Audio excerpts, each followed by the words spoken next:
Peace and salutations, beautiful people. I hope that you are as well as possible considering the state of our society and world. But welcome to the Paper Plane podcast. The Paper Plane is created and hosted by myself, Colin Masashi Rohahio Ehara, where I will be interviewing people I am blessed and honored to share community with, asking them about a book or books that have been transformational as far as impact in their lives. And in a society where literacy rates are steadily declining and a growing number of podcasts hosted by cis-het men, consciously or unconsciously, champion expressions of masculinity and manhood that regularly come at the expense of women, femmes, and LGBTQIA, Two-Spirit Plus, especially BIPOC folks, this space aims to operate as a counter-narrative. The Paper Plane is a space that intends to highlight the dire importance of relationships, community, dialogue, perpetual learning, honest expression as art, honest art as honest expression, freedom for literacy, and of course, literacy for freedom. It speaks to planes of existence attached to the act of reading, but also as a metaphor for the quote unquote flights that we take as we sit in what Ta-Nehisi Coates calls a one-way interface as readers and how these journeys shape us. Today, my guest is my dear brother, David Galvez. David is the proud son of Mexican immigrants and spent most of his childhood growing up in the eastern LA County communities of El Monte and Baldwin Park in the San Gabriel Valley. He credits his early love of independent comics, science fiction, and punk music as being the lifelines that got him through the dogma and propaganda of conformity and standardized testing experience during his early educational journey. After dropping out and proudly attaining his GED, David's next steps led him to stops across California, Arizona, Texas, where he held a wide array of jobs, including photographing karate students, stripping down cars, and working as a cook, waiter, and bartender at numerous two-star restaurants and dive bars. Let's go.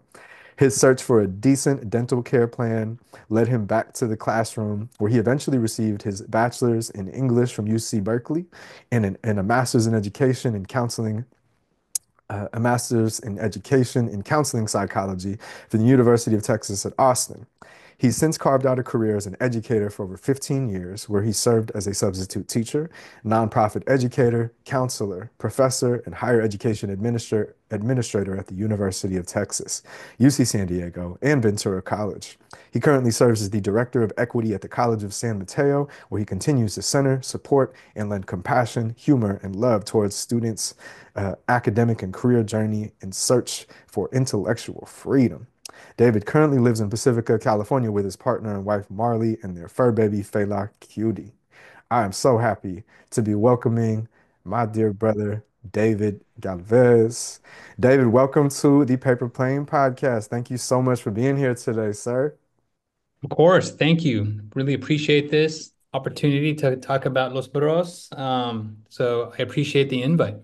Yeah, absolutely, absolutely. So today, David has chosen Love and Rockets to discuss on the Paper Plane.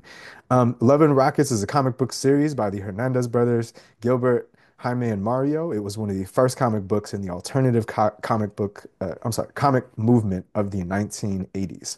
In 1982, Fantagraphics Books published the first issue of Love and Rockets by the Hernandez brothers, and the series has since gone on to become the publisher's flagship title, a monumental work of graphic fiction. It was collected under the umbrella of Love and Rockets. The series is comprised of two separate ongoing stories. Gilbert chronicles the colorful inhabitants of the fictional Latin American town of Palomar, while Jaime follows Latinx friends and sometimes lovers Maggie and Hopi and their circle of friends in the punk scene of the fictional California town Hoppers. Over the course of Love and Rocket's multi-decade run, its characters have aged in real time, lending these stories a depth and weight that few literary works achieve. The Hernandez brothers continue to release new issues in love of the Love and Rockets. So today, David and I will be discussing some of the following themes as it pertains to these works. One, personal connection to Latinx, Chicanx, LA culture, representation of Latinx identity in comics and graphic novels, themes of equity and social justice, cultural impact on young readers, complex female characters, graphic novels and critical education, and finally, legacy and timelessness of Love and Rockets. And so to open things up, I am curious, and this is what, I ask all folks that are guests on this pod is what made you choose this particular text, specifically for us to discuss on the paper planes today, and what journeys, quote unquote, would you say that it has taken you on? Yeah, thank you. So yeah, when you brought up this question to me in terms of like, hey, like what kind of, we had a discussion about possibly, being on the pod. And once again, thank you. So glad, so happy to be here. Thinking about like some books, and I know I ran some possibly some other options towards you to you. And actually, it was listening to your first pod, Colin, which congrats for the pod here. But So you you're were the one. yeah. Yeah. Um, no, yeah, but you were talking about kind of like, hey, like in terms of impact, right? And especially that kind of opened a new pathway or a journey into kind of like literature or art.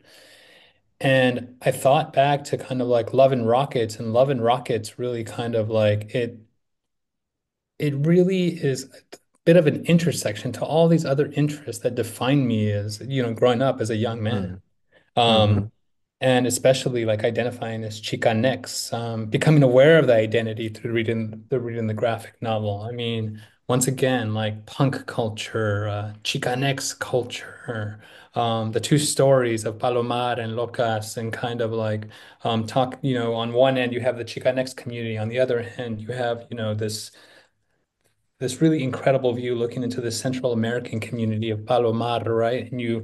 And although they don't really kind of mention kind of how that connection is, it doesn't take much to really kind of just understand that there is that connection there in terms of like, wow, this history you don't see, right? mm, So I picked it mainly because I think that it really opened up just like different interests, right? It was the first time I had read a comic. I was somebody who was into comics. Hey, I was down with X-Men. I was out down with hmm Batman. It was the first time I kind of read a comic that was really where kind of the characters and characterization was central, right? And it hmm opened up this really a journey into literature, right? hmm When I think about the films I was influenced by when I was young, or music, like words and kind of storytelling behind music and characterization between or in film. I think Love and Rockets captures all these so well. And it baffles me that I want to say that the first issue was published in 81 or 82. Yeah, Um, I think 82. yeah, I mean, like, I would love someone to tell me, hey, I'm sure there's a handful. I'm not saying there's not, but still to this day, there's still graphic novels that kind of don't touch on these like topical areas or don't get so deep into this type of characterization. Um, it's still incredibly relevant and powerful and impactful today. But I'd Mm, say more than anything, it's the way it impacted me and it impacted my interest and like the intersectionality of my interest at that time, yeah. and really took it to the next level in terms of like kind of like literature and film and music. I love that. I love that. Yeah, and I love the ways that you kind of talk about all these different, kind of things that, interests, passions, like kind of coming together and colliding in this one medium that happens to be like comics. Um, and, I want to thank you for putting me on because, I've always been a comic, kind of nerd, from the time I was a young person and had seen Love and Rockets like in almost, in pretty much every comic book store I'd ever been in. But, had never really like known, like not like read it or, known kind of the depth of, how important it is. And so, when you told me that you wanted to talk about it, I immediately, kind of did research and also like just a couple of days ago watched like this PBS like hour-long documentary kind of, talking about, just the Mm. trajectory. It's just incredible, right? So I just Yeah, wanted to thank you for the introduction. Um, and so this is a perfect segue into kind of personal connection to Love and Rockets and co. So if you, to whatever degree you can remember, can you share your first experience reading Love and Rockets? What initially drew you to the series? And you already spoke on a bunch of this. yeah, And how it's resonated with your personal journey, from being like, young person who's initially coming into contact with it, all the way up to now being like this veteran educator. And maybe specifically as, as a person of Latinx, Mexican American ancestry who also has roots in Los Angeles. Yeah. Um, Which, if I'm not mistaken, like it never specifically like says that it's in LA or like, Oxnard, but a lot of what I've learned is that, a lot of like what it's modeled off of is a lot of like LA culture, punks yeah. and everything you talked about. And great research because yeah, the Los Bros, as they're currently called, Los Bros, Mario, Jaime, Gilbert, all from Oxnard. Grew up in Oxnard. Mm. For those that don't know, Oxnard, I'd say about an hour, 15, hour and a half drive north on the 101 from downtown Los Angeles. Um, but yes, one of the things that first kind of caught my attention was in terms of just the art. I mean, we're going to talk, probably delve in more in terms of kind of the stories, the storytelling, the characters today. But the art is incredible, right? And I remember Yeah. kind of looking in there and I'm looking at like where these scenes and these panels are taking place. And I'm like, yo, that's SoCal. It's like, I don't know where Yeah. SoCal that's at. And it could be LA. It's like, I grew up around LA, Eastern LA County, San Gabriel Valley. And, but I'm like, hey, those yards, those fences, right? Hmm. Even like the scratch graffiti that was kind of like really coming up during like the mid 80s or the early 80s, late 70s, and kind of like I was like, this is SoCal. This is like SoCal Hmm. culture, right? Um, before I get too deep into that, I'll tell a little story of when I first, and why Love and Rock, partially why personally why Love and Rockets is like means so much to me. So, I grew up, like I said, primarily East LA County, San Gabriel County. When I came into Love and Rockets, like after it had already been published, so I think it already had been around for probably 4 or 5 years, and Yeah. um, and really quickly, some folks ask me like, where do I start with Love and Rockets? Because it's been published for over 40 years now, and Mm. people are like, do I start chronologically? Can I start wherever? And the first, I'd say 3, 4 years of Love and Rockets, you could tell, like, especially Jaime's story of Locas, because like you said, it's Locas and Palomar. Um, it was like they were trying to kind of embed sci-fi elements. There was a kind of, Yep. all right, like, you had, Maggie, who was a mechanic. She's like some solar mechanic out in space. And what ended up happening is it was really the kind of like the storytelling, right? The storytelling Yeah. and the characters. So by the time I got around to it, which was about 4 or 5 years after it was published, you know, it already was kind of embedded in like the Hopper story, the story of kind of like Mm. that SoCal kind of like area of like Maggie and Hoping. That's the first story I really kind of got into. Um, well, I had moved out. My father, had moved us out like further east of LA into the suburbs. And one of the reasons he moved us out, he was kind of afraid of kind of like, he was like, hey, like there are a lot of gangs. There are a lot of gangs coming to Hmm. the neighborhood. He was worried because, let's face it, right? I was like, I've always found a way to kind of get into things here and there. And like, he was worried. It's like, all right. He was trying to put me in stuff like, he's like, all right, you're going to go do soccer. We're going to get you into boxing. We're going to get you Yeah. Keep you into busy. baseball. Yeah, just keep me busy. But he started to see kind of like neighbors, even my friends started to get involved, gang involved. So we moved out east to more of the Inland Empire when I was about 12 years old or so. Gotcha. And one of the things that I was really struck by were before I was in a predominantly Latinx community, right? Hmm. And then all of a sudden, I think we were one of like two Latinx families in our neighborhood. Oh, wow. And it was a bit of a culture shock for me.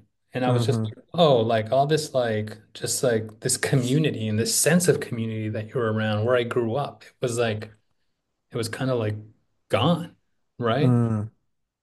Um, my father was always somebody who was just like, yo, you have to work, like, as soon as you can work. So, around Hmm. this time, he was like, hey, you need to find a way to kind of do something on the weekends, like, go mow somebody's lawn. That turned into You're not like, just kicking in here watching no, TV. no, no, you cannot kick it on a Saturday. It's like it's 7 a.m. on a Saturday. What are you doing? Um, that turned into like, doing some networking. And there was somebody who connected me to somebody else who was like, oh, like, and where we were in the Inland Empire, there was a part of town where like there was like some like straight up like ranches, right? And they're Gotcha. like, hey, I got a friend who's got like a horse ranch out there, and they're looking for some people to clean up, like, just scoop up manure on like on the weekend. And so I called up, I was like, I don't know, 13 at that time or something. I'm just like, hey, like, I got a friend here. We're willing to do it. How much you want to pay us? And then he's like, pay you like $60. And you look back and you're like, yo, like that definitely was the person was taking advantage That was of exploitation labor. It was in hindsight. exploitation of But then labor. you're That like, was oh my my, God, yeah, $60. that was definitely, but trying to shorten the story here and get back to Love and Rockets, but went out there, we got paid in cash, and we would go to the bus stop to try to get back home. And on the way to the bus stop, there was a little kind of like, because there are all these little like shopping malls out in the IE Yeah. spread around. And there was one, and it said, it was titled Comics and Cards. Mm. I was really into baseball cards at the Yeah, time. me too. And, trying to get like the full season sets of baseball cards, Yeah. huge Dodger fan, the Dodgers, LA, we're talking about LA too. But, and I think that's what really kind of like opened me up to comics. And at first, like we went in there, I'd go for the cards, and then I started kind of like just like go through the comics. Of course, it was like very Marvel, DC. Like I said, like, hey, I was into X-Men. I was into kind of like Wolverine was like my favorite. Oh man. Batman, right? Weapon X. Yeah, exactly. So, and then I remember, so I'd been out there now, like say about a year. Still doing the manure job. I was doing that for, I did that for about a year or two, but like a couple months after kind of like, hey, like going, we'd go there every time after we get paid. And I'd seriously like blow like 70% of my earnings on like either baseball cards or comics, right? Okay. Come I back home, love that. like I'm smelling like manure. I come back home and I'm like, I don't even care about showering. I'm just like hitting these comics, right? The rest of the Incredible. day. Um, and it was there, quite frankly, like kind of like, because I'd look around, check out other comics. And I remember looking at the cover of this Love and Rockets. And I was like, yo, I like, is are those girls Latina? Because like you look Hmm. at the rest of these comics and it's like, yeah, they're superheroes, but they're white superheroes, right? Hmm. Absolutely. Um, and I was like, what? Square ass Cyclops. Yeah, and there's this cover in the background. There's yeah, no, yeah. In the background, there's like a lowrider, and I'm just like, wait, what? Hmm.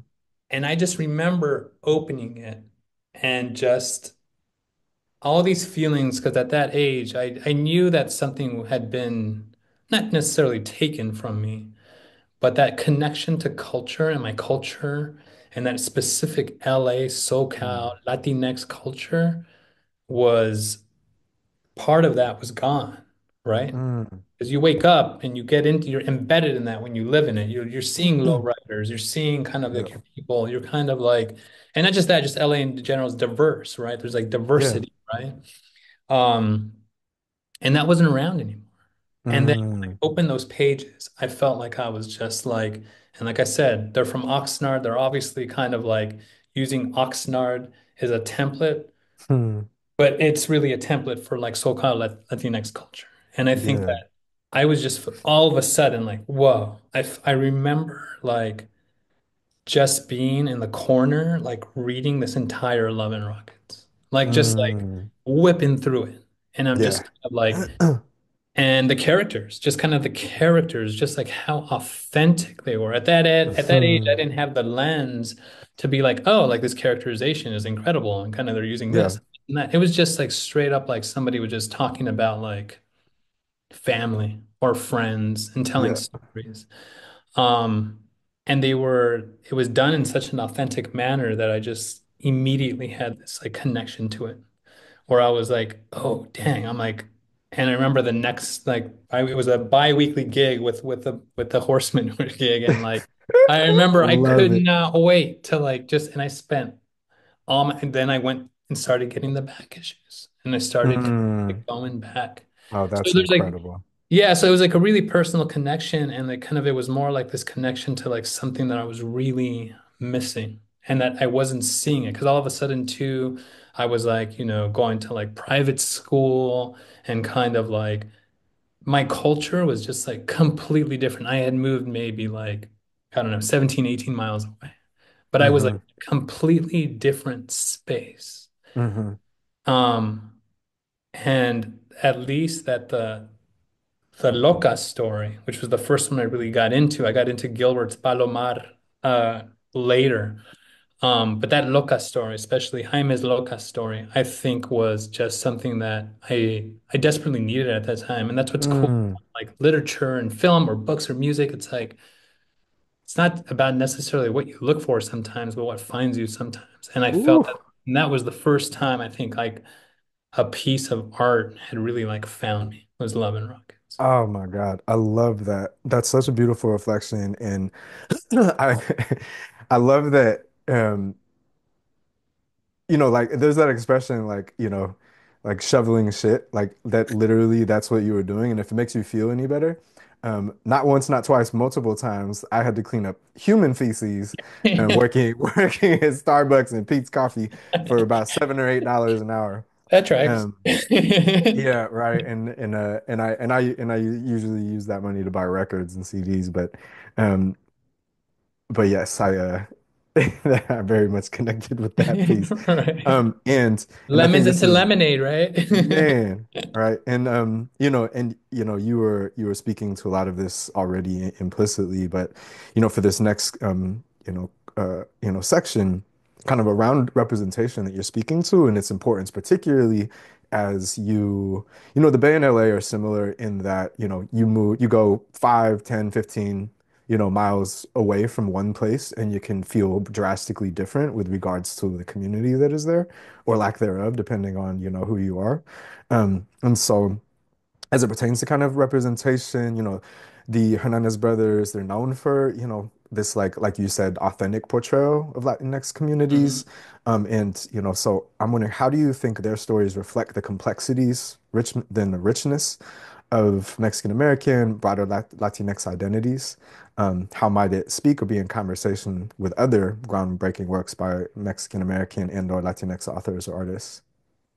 Yeah, I mean, you know,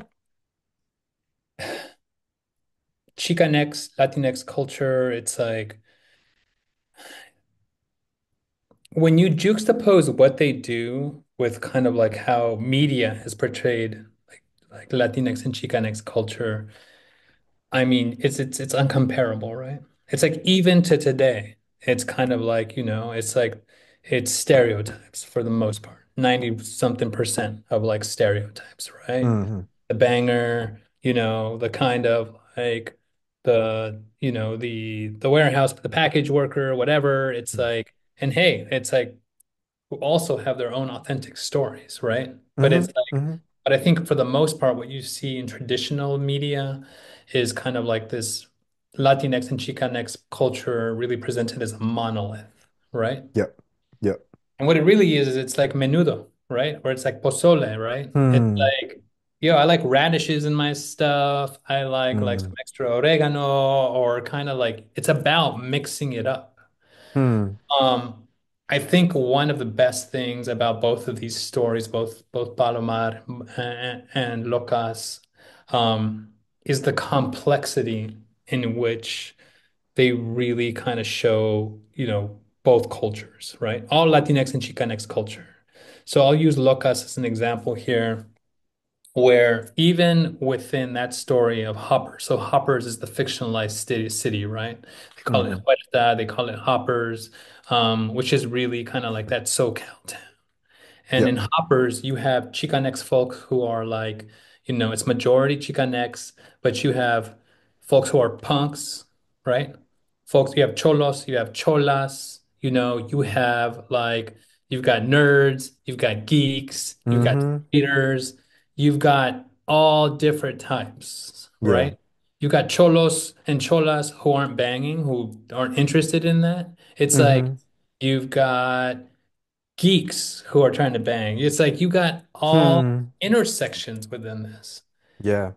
And that's something that was so beautiful to me because I was just like, yes, yes, like finally. It's like we're just not like what you see on like a show or kind of like, oh, Yeah. okay, we're gonna have this one Latinx cult character and they're gonna have this one storyline for 20 minutes in this show, right? And it's gonna be Yeah. typical of what you may hear of Latinx culture, right? Um, it was dedicated, really kind of like the goal there was to be authentic. And I think that also meant not romanticizing things, right? There, there's an article I read about the Hernandez brothers, and they use this term that really cracked me up. They're like, hey, our comics not are not about warm tortillas. So it's kind of like warm Mm. tortillas is kind of like this idea of like, oh, like, you show up to dinner and you always have warm tortillas, like the whole family's there and everyone has nice, Mm. everything's perfect and everything is Yeah. on time. It's like, no, like sometimes like you're Mm. yelling for the kids to come in to eat. Sometimes you're like, kids don't show up to eat. Sometimes the Yeah. parents not there. It's like sometimes there's fighting at the table. Hmm. And I think that was the thing. It wasn't about like finding closure about certain things or defining things. It was Yeah. about being authentic and how you represent and honor this community Yeah. that has so much diversity in its kind of Yeah. interests and its thoughts and the background of its characters. Um, I think that was the one thing that I'd never, and to be honest with you, and granted, it's like, this is a serial comic that's been published for 40 years, so you could only imagine That's wild. the stories that they have and the depth and complexity. Um, and I think that's what was amazing. That was amazing. You Hmm. see other Chicanx folks like getting into it. You get like, the the some cholos like digging in and going in on like the punk Chicanx folks, and they're like, Yeah. yo, you're not authentic enough, right? It's Mm. Hmm. and these things happen because we haven't got into it yet, but I was very much influenced by like punk culture, right? Hmm. The whole Hmm. other thing that kind of like really attracted me to Love and Rockets. So. And I think for me, being punk, because I was looking for my own identity, right? Was trying to figure out my own identity. And punk spoke to me as kind of like this culture where it was like, hey, it was about do it yourself. It was about, Mm. you know what? Like, and at that point, the attitude was like, fuck the system. I don't know why Yeah. I'm Anti-authority. saying fuck the system, but I know some things aren't right. I know that I'm looking around and there's like potholes on my street Yeah. and my stop sign has been just like on the ground for the last like 6 months down the Yeah. street. And then I just go around or like 2 miles away and things are they're beautified. It's like something is wrong with what's happening. I don't know why. I didn't have language back then to kind of say, hey, this is kind of like systemic or, whatever it is. It's like I just knew it was wrong. So for me, punk culture became something where I was like, hey, like, at least I'm with a group of people who are at least angry and showing a little Mm. anger or Yep. frustration. And For even if sure. it's like yelling and kind of like, even if it's like, hey, like wearing different clothes or wearing stuff that kind of like at least is trying to reflect that attitude, I was very much into it. Mm. But within my neighborhood too, it's like, yeah, there's other punk folks too. But also there's folks who are like, what's punk, man? You're like, yo, that's Yeah. business here. And that's Yeah. what was the beautiful thing about that comic because it's like, as Chicanx folks in particular, you know, as you're trying to figure out kind of like what are the sentient parts of your identity, some of which are kind of like, pushed forward and influenced by American culture, right? Some of which are influenced by your culture, kind of like your parents and your family and they're just all banging together like the Big Bang. And you don't know which one's going Mm. to create stars in your own little universe. And sometimes those don't shine brightly in other people's universe, right? Mm. Yep. And it kind of like, so I thought Love and Rockets and that Loca story in particular kind of really reflected that in such a nuanced and subtle way Mm. in people's relationships with each other and the way they communicated with each other and they kind of shared frustrations with each other. Um, that is something that I still think, I'll be honest with you, even though this started to be published in 1981, I have not seen a better representation of in kind of Mm. any kind of Oh, modern wow. media, you know? And I think art is one of these things where it's like, you talk about like, hey, have you seen? Yes, I've seen this kind of reflected in other pieces of art, of course, right? And these kind of like folks expressing this and expressing authenticity and culture in different types of work.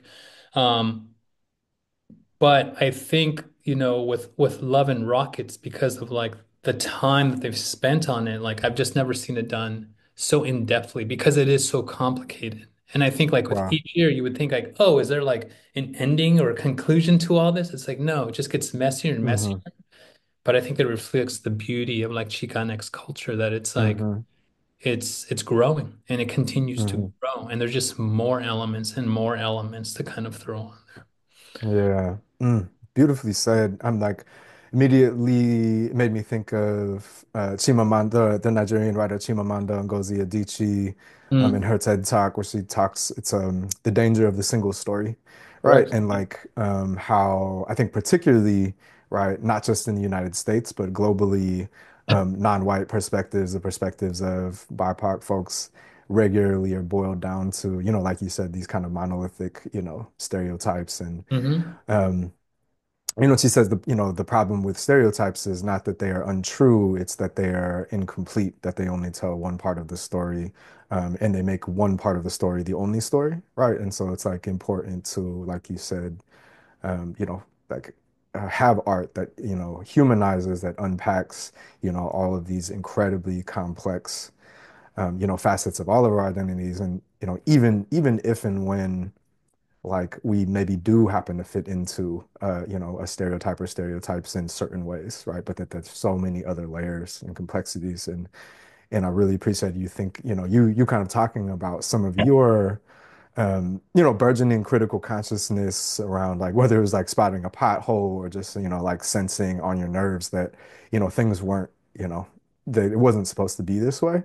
And so I think that brings me to this next piece around kind of these themes of like of equity and justice. And in your current position as a director of equity, how do you potentially see the themes of Love and Rockets, like community, gender, legacies of systemic racial inequality aligning with your work in advancing ed equity in education, knowing that it's an incredibly challenging task? Yeah. I mean, you know, for Love and Rockets, I think that in terms of equity, when you think about kind of equity and equity policy, it's like before you even get to the policy, it, you've got to get people in your space to kind of like not look at people as kind of like, or not look at communities as monoliths, right? Not look at people Yeah. through like data, right? Everyone's kind of like Mm. uplifting, centering data around equity, right? And, there's a purpose for data. There's a place for data. There's a use for it, Hmm. kind of building, more equitable programming, like to really attack like, systemic obstacles, systemic or systems of oppression, right? But what people forget is kind of the humanity, right? Hmm. Like, where's the humanity? Like, if we're going to push this forward, and it's usually as a collective, as people getting together, if we're going to care about something, right? It's like where where are we kind of missing the boat or missing kind of the spots to kind of really embed humanity into things or connect people? And I think it's because we're living in such isolation sometimes in just different areas where we're just Yeah. connecting to ourselves or to our own little community. Yeah. Um, Our little algorithms. our little algorithms, right? Our little islands. So the thing about Love and Rockets, I think kind of like in terms of when equity, it's like they push forward equity first and foremost through the way in which they humanize, Hmm. folks. And once again, in terms of Latinx, for Latinx and Chican, not just Latinx and Chicanx culture, but also who are most disproportionately impacted folks within that culture, right? Yep. This was the first medium I've ever seen where I saw two girls kiss. Hmm. A comic book in the 80s, Hmm. you know? It's like it was the first medium, I identify as a cishet male, right? And it's like, and that is important. It's important to like connect to these because it's important to connect to see these people as Yeah. as people kind of doing these things, Yeah. right? Well, and just to clarify, sorry to jump in real quick. Yeah.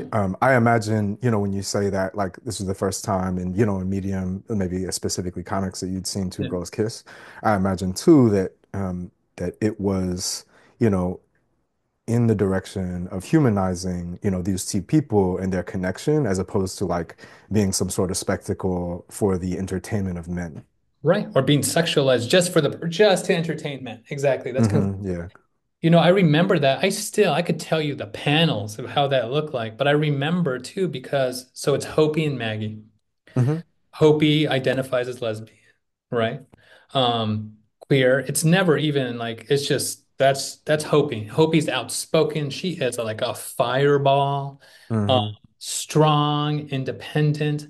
And Maggie was just kind of like, she was more searching out the spectrum. She was just like, hey, like, Mm-hmm. and it was interesting the way that developed because they had such a strong bond. It almost Yeah. seemed natural on the times they'd hook up because like they had such a strong bond. They shared so Mm. much.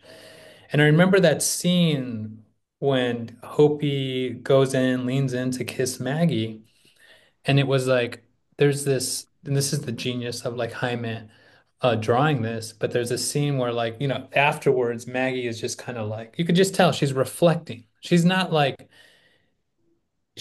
thinking A or B or thinking in absolute terms. It's her first time Yeah. kissing a woman too.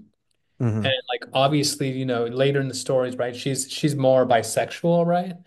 But it's her first time where she's kind of like she's reflecting on what happened. And it would be like if some 19-year-old person did the same thing, right? Or a woman Hmm. did the same thing. It's just there's no words, there's no bubbles, there's no kind of like, all right, I'm gonna let the reader know this is how I feel. Jaime's Hmm. purpose was like, I'm gonna show you just her sitting on this, right? Hmm. And just Hmm. thinking about this because she's exploring this side of herself. Yeah. It's like, just let her explore. Let her respect her space. Hmm. And it's almost like he was, in terms of how he drew it, it's almost kind of like, listen, I'm not going to define it for Maggie. It's like we're Yeah. just gonna respect her space, right? Hmm. And I thought that was just like, and I said like medium, it's like I knew like obviously kind of like growing up in Los Angeles, all kinds of people, but that's just the first medium I saw that it was presented that way. And you're exactly right, where it wasn't like seen through a specific type of lens or being guided into feel or to feeling that you have to feel a certain way about it, right? Hmm. It Yeah. was more like this is just something two people do. Hmm. Just kind of sit there, watch it. Let's reflect on it with Maggie. It wasn't like, oh my gosh, it was just her like, oh my gosh, like I kissed a girl. It's like, and her just kind of thinking about what that kind of means and like, Hmm. as an 18 or 19-year-old. Yeah. Um, you don't see that kind of discipline in someone's like writing or in art very often. Yeah. Um, and I really appreciated like kind of how that was actually shared. Yeah, yeah. And yeah, thank you so much for sharing that. And I'm not sure how Jaime Hernandez identifies sexually, but I imagine or wonder, kind of to what degree, he has had, queer and or women, friends, family that have like helped him to, even produce something like that. Because, Oh I yeah. know very full well, right, that like cishet men, even in our best, attempts with good intentions, can be like the blind leading the blind around, kind of like All the if we're time. producing art, right, that's trying to speak to the experiences of women, of femmes, of queer folks, if we are not, one or any of those things. But, kind of on this tip, and th this is, so many, folks who, adore this series, talk about like one of the standout features of Love and Rockets is its portrayal of strong, multifaceted, humanized, female-bodied women, femme characters like Maggie and Hopi. And you know, you started touching on this already, but I'm wondering if there, I don't know, maybe like other specific lessons in addition that you drew on or others might draw on from their stories regarding gender, race, ethnicity, relationships, self-discovery, etc. Yeah, no, I mean like so obviously kind of like, they're and like I do not know how they identify as well, but one thing I will say is that either there's tons of research there, but more than that, there's just tons of respect in terms of Mm, like drawing something like that. Like obviously, like it was kind of like thought out. It was kind of if it was talking to folks, it was sitting on stuff. And the same can be said too in terms of like their portrayal of women. mm, So Love and Rockets, you have Palomar Locas is, and especially at the very beginning, it was led by the stories of Hopi and Maggie, right? hmm hmm Their on and off relationships, the women, the men in their lives, um, but there are no bones about it. It's a story about these two strong female-led characters. And hmm I think, one of my favorite kind of stories is the Wigwam story series, where, and that's where Hopi finally, like, she moves on for a little bit. You don't see Hopi for a while, right? Interesting. Um, and then it becomes Maggie's. Then it becomes Maggie's stories. Mm, But these stories, I think, like, also like, at that point, I think like in terms of like when thinking about this, they're kind of like, hey, like equity and social justice. It's like, I think it was the first time I started to think about like, whoa, like, why haven't I seen women represented like this? This is just as a young man, you know? hmm Even like kind of like when you look at kind of like the women in the Marvel stories and or in the DC stories and other comic outlets, not just comics, but just like say Yeah. movies, right? It's either kind of like it's like how women are perceived through a man's lens, or maybe the romantic interest, or if it's a strong woman, it's because the strong woman is acting closer to how a man is, or how a Mm-hmm. man might respect certain kind of like behaviors in a patriarchal society. Both of these stories, Locas and then in Palomar with Luba, she's the central character. hmm Matriarchs run the show here. This is Yeah. about matriarchs, and this is about the influence and impact of matriarchs. And if anything, and for me, it kind of made sense because I'm like, oh, these men in these stories are just kind of running around with their heads cut off, kind of. They're just kind of being led by their hormones when they're young. Yeah. They're being led by emotions. They're also Mm. so like there's so much male fragility in there. Sure. Yeah. And this is stuff that I just kind of also kind of like, growing up like Latinx and Chicanx and or my father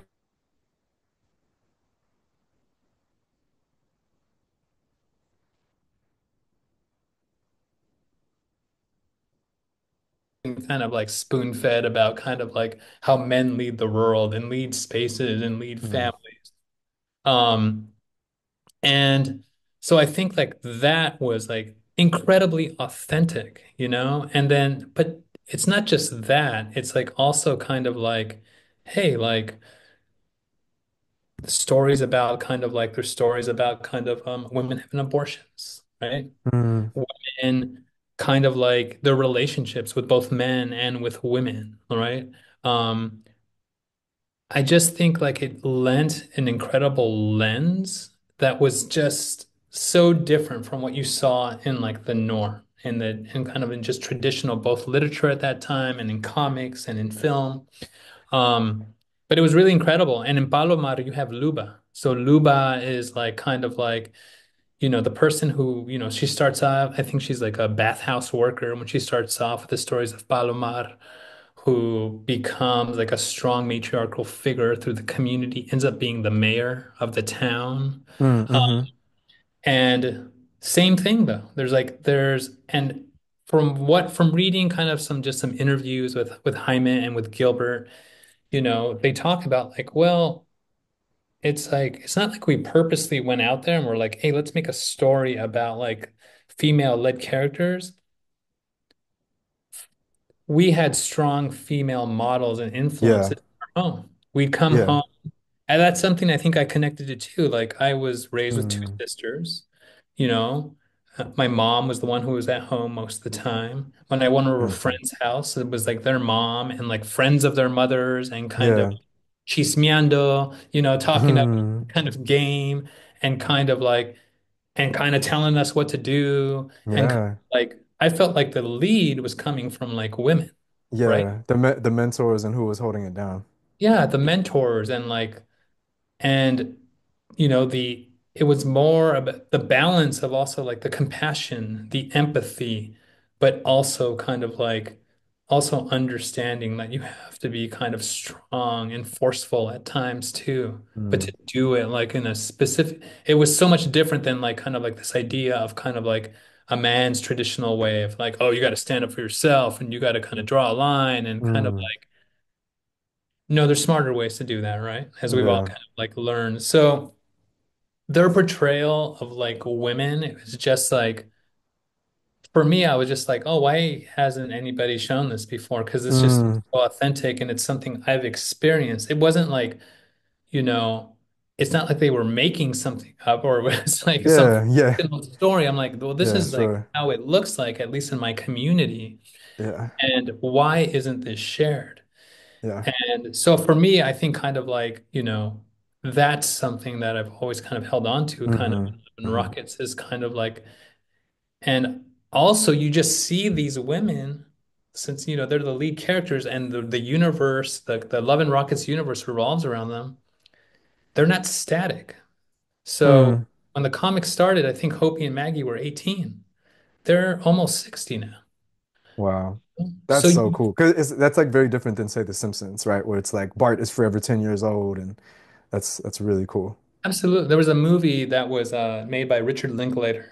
He's like this Texas filmmaker called Boyhood that came out maybe five, Oh, I've six heard years. of that. Yeah. So kind of Boyhood, the idea there was like he's like, oh, I'm gonna take like these characters. He made the movie. I'm not exactly sure what the number of years is, but it was something like 12 to 50 over a 12 to 15 year, 16-year period, something like that. Wow. And what he did is he made scenes like kind of in year one. He'd invite them to have another scenes like a couple years later, and then a couple years after that, where you see these characters grow in real time. Hmm. Los Bros have been doing this for over 40 years. And Mm. it's incredible Incredible. in the comics. It's like you see like Hopi and Maggie, they're very much embedded in the punk scene. They got spiky hair, they've got Hmm. shaved sides, they've got their straight leg black pants, they got Yeah. boots. And just like the rest of us, we thought we were hella cool back then doing that. It's like you get Hmm. older, your body changes, or you got to get jobs, or you can't necessarily be put Yeah. off all the time.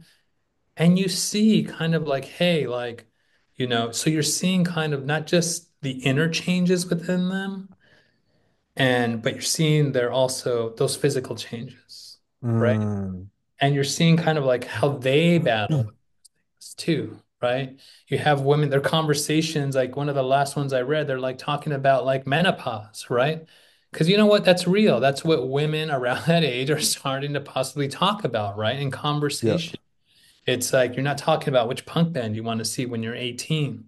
And it's like it's not gross. It's not something that people shouldn't talk about. This is like a real issue that real women talk about. Yeah. And it's Mm. just kind of like, yo, like that's authentic. That's real life. Mm. Like, and I think that's the one thing. It's like kind of like they always are leading with authenticity and authenticity about Yeah. their women. They're not trying to romanticize anything. They're not all making the best decisions out of life. Like Hopi and Maggie and Izzy. There's a character called Izzy who's incredible.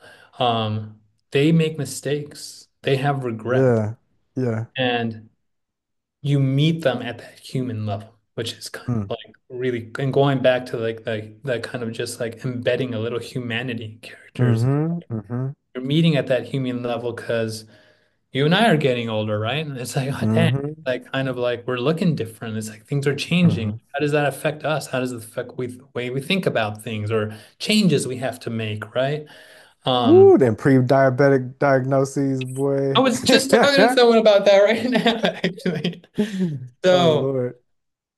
so yeah, I don't want to get too far off track here, but in terms of like going back to kind of like, especially about kind of like touching on like gender, um, it's absolutely incredible, kind of like seeing those shifts and seeing that authenticity and seeing kind of like these real things that I was able to see and experience within women in my community and in my Hmm. household.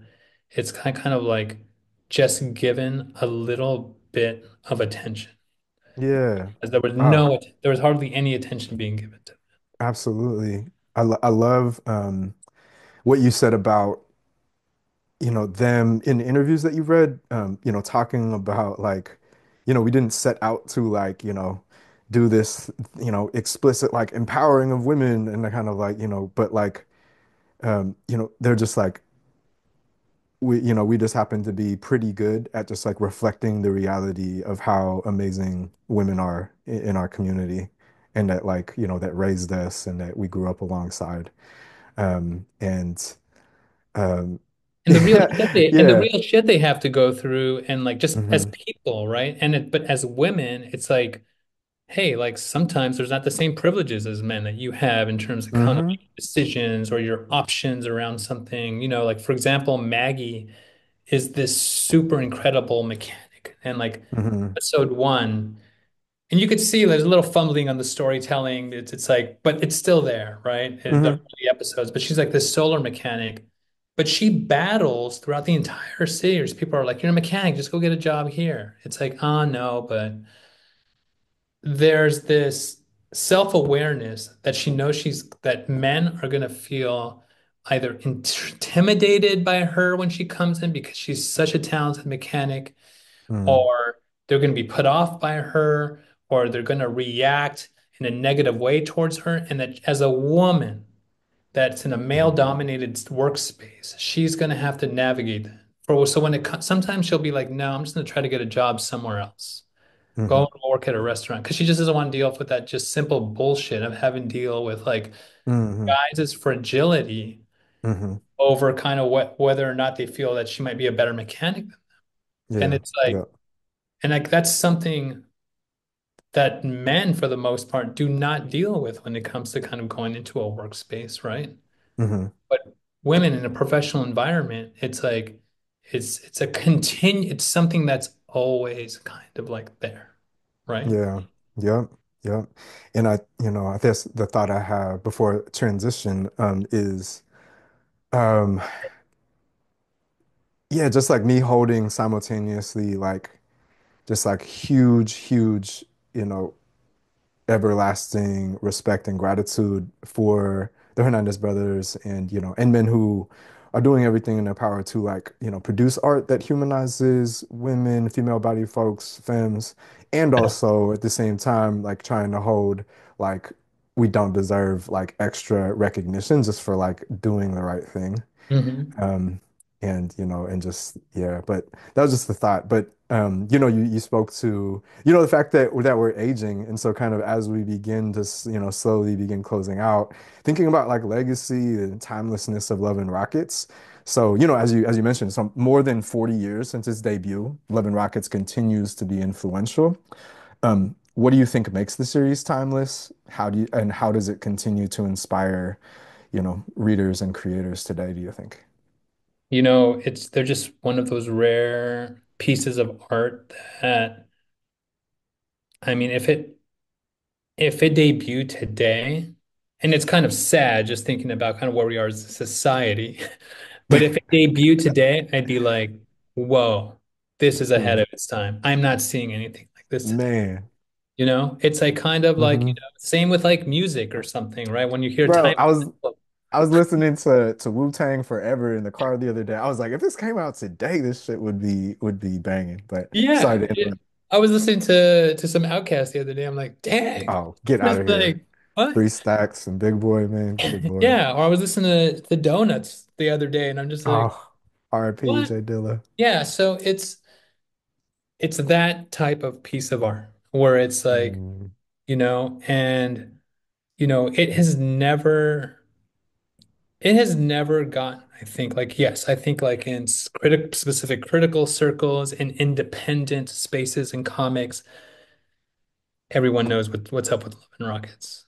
mm, But I don't think they've ever been they've never been kind of people who are like, look at us. Or mm, they've had plenty of opportunities to kind of be like, oh, let's like maybe add some more mainstream elements here. mm, Like what makes it timeless is really their dedication to the authenticity and the respect for their characters. It's mm. like they Love love that. like those characters. It's almost like they've created these characters who are real. Like when Mm, I think of yeah, Opie and Maggie, I don't think of like, or Luba, I don't think of Jaime or Gilbert Hernandez. I think of Hopi and I think of mm, Maggie and I think of Luba. yeah, And I feel that this is just my interpretation of just their work, but it's almost like, okay, like we just got to make sure they're still here to kind of like, spend some space, spend some time and share some space with you all because they still have lessons to teach mm, you and they might not even know what they are, but they're yeah, just kind of like, yo, it's like this is the space in which they're doing that the best. And I think that there's an incredible respect for kind of like their audience and kind of what their audience has gleaned and gained from the characters and what they continue to gain. Um, and pick some other artist who's been around for 40 years that still has that kind of influence. It's like there's just not many. If yeah, if any, right? It's just like mm, it's pretty incredible what they've been able to do. And it's like in terms of like, oh, are they timeless? It's like they're not even done yet, right? yeah, yep, It's like, and I still going. feel that in 2050, we're still going to be talking about Love and Rockets, right? Mm, And when you think about also kind of like just their inspiration, like I was in a graphic novel spot the other day and kind of like I'm looking at these like graphic novelists now, these indie graphic novelists who have made it like within the graphic novel world, like Daniel Clowes, like, you know, Joe Sacco. It's yeah, like Joe Sacco's hard. Palette the graphic novel Palestine would not have been published without Love and Rockets. Daniel Mm, Clowes wow. would not have made Blankets or Monica without Love and Rockets. It's like Mm, to be able to just have a graphic novel that kind of where you could spend 200 pages reflecting on the human condition was hmm never heard of before. mm, So yeah, I just think that there's kind of like elements there that just kind of like make that kind of like I think Love and Rockets is just going to be long standing and it's going to be uber influential. Like mm, like and it's not done doing it because I don't know, they're going to have I think they only have like 5 years left or so of like hitting the 50-year mark. mm. Yeah, And yeah, you're right. so, I mean, that's just wild to think of. So, but yeah, I think that's the thing, and I think that kind of like also kind of like it's very reflective, I think, too, of like the community in which they're like speaking of too, right? It's like Latinx, Chicanx community, still trying to kind of like there's different identity, different intersections every other week that's kind of popping up. I talk with students, it's like their Latinx experience is way different than mine, right? They've got Yeah, different sure. influences, different things they're balancing, and now with like Palomar, right? Palomar, the other story, you have folks before it was just centered on Central America, this town in Central America, and now you have people immigrating to United States. hmm And it's like, so just like the Chicanx and Latinx experience, it's like it keeps growing, it hmm keeps growing, it keeps like stars colliding to stars, building new stars. It's like a world that keeps on growing. And I think it's because they're so authentic to the both worlds and so respectful of the characters in those two worlds that they're so successful and those stories are so timeless because they Mm, connect and they're human stories that connect with many of our own journeys that we're having that are human kind of journeys. mm. Man, I love the ways that you continue to bring it back to. human stories and humanizing our humanity. Um, yeah, and I think that, particularly like where things are right now, and potentially where we're headed, right, being particularly scary, I think for, many, if not most. We're gonna need art, that stresses, in the most subtle, brilliant ways, and also the most explicit, kind of overpowering ways, our humanity through all of this. But yeah, thank you so, so much, for your time today. And I'm super excited, to start, checking out Love and Rockets, after, getting to talk with you about it all. And for my closing question for you, um, that I ask everybody who is a guest on this pod is, what is a song, a musical artist, and or musical album that you would pair with this text? And finally, why would you recommend folks read Love and Rockets by the Hernandez brothers? Oh, what is a song? You're gonna have to go punk because it's the Hernandez Mm, brothers. I And was if looking for that. so, it's Love and Yeah. Rockets. It's like definitely punk. Um, a lot of the characters there are in the LA punk scene. Mm, So I'm trying to think of like late 70s, like mid 80s punk, you know. There, I would say kind of like, you could go into like the germs. I'm thinking of specific even like punk bands that have maybe some like Chicanx like kind of like band members, and like mm, we talk about like the bags, we talk about the germs in the song like Lexicon Devil. It's like that's just like an in your face yelling. I'm just angry. I'm trying to let stuff out. yeah. I think if you're looking for a little more nuance in like your lyrics or something, possibly like, you how about this? I'm trying to think here. Um, there's a Clash song, and this is the Paper Plane podcast, but Mm. MIA's Paper Plane song samples a Clash song. Oh, I didn't know that. And I know the Okay. Hernandez brothers, and I'm trying to, if you don't mind, I'm just gonna kind of like I'm trying to figure out which Clash song it is. And but they loop that MIA song, and I know that kind of the Hernandez brothers were kind of like they were big kind of Clash fans. Mm, And I know too that kind of like, they were influenced one of their first like shows, they talk about going and really being influenced by like kind of a punk culture, which you see reflected in punk like fashion is when they went to go see um the Clash at the Santa Monica Civic Auditorium. mm. Um, I'm trying to see. Straight to Hell is the name. So Okay. sorry that took a while. No, I The just found it Clash, myself. the Straight to hell. Clash's Straight to Hell is actually the original sample that's it's the sample that's taken to make MIA's Paper Plane. It's for your podcast. So That's kind what's of like up. throwing it back. But I think that's just because of like their how big that specific concert. They talk about how like that really kind of influenced them to get into punk. And also kind of like where they said there was the first time they were looking around and like they saw like punk culture, they saw punk fashion. And you see Mm, that very heavily represented, especially in the early mm. stories of Love and Rockets.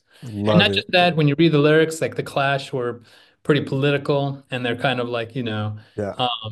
they're definitely kind of like they led with a lot of like social justice and social justice ideology in theory. And I think Mm. that's a nice little intersection between your podcast and Love and Rockets. I love that. I love that. And then finally, to close this out, complete this sentence. Um, Folks should read Love and Rockets because.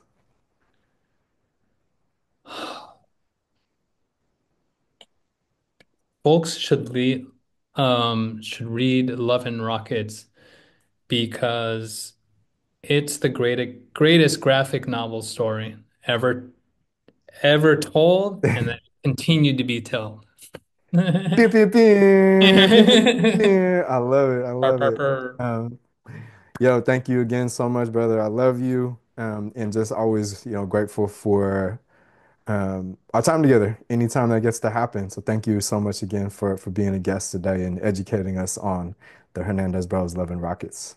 Absolutely. Lots of love right back to you. And thanks again. And I look forward to the next time. Indeedy, indeedy. That is our time, everybody. Have a beautiful day and week ahead of you. Peace, peace.